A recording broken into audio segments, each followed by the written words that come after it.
So I've started working on this project and it is all about the US GDP growth for the first quarter of 2025. As you can see, I have already made a bunch of slides. And these slides mainly cover only the key points. But when I reached the last slide, I realized that I need a graph for the GDP forecast. And I want to place it over here. But the problem is the graph has to be relevant and I can't seem to find one.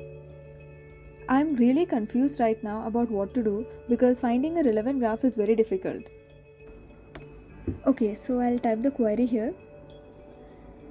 I will choose the filter option because I want to choose the date range. I'll keep it 2025 only because I'm mainly focusing on that particular year.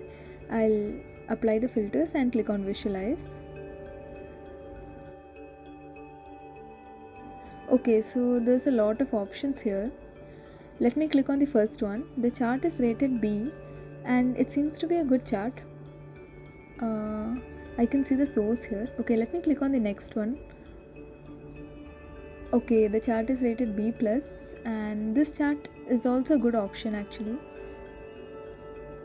Let me see the next one once. Okay, so this is rated A and this seems to be what I'm looking for. So I'll just download this one. I will choose a PNG format and click on download.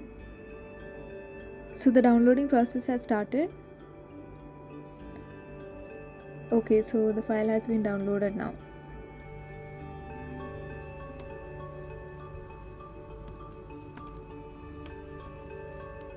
So I have placed the downloaded image right here in the slide, as you can see, and with that my slides are finally complete.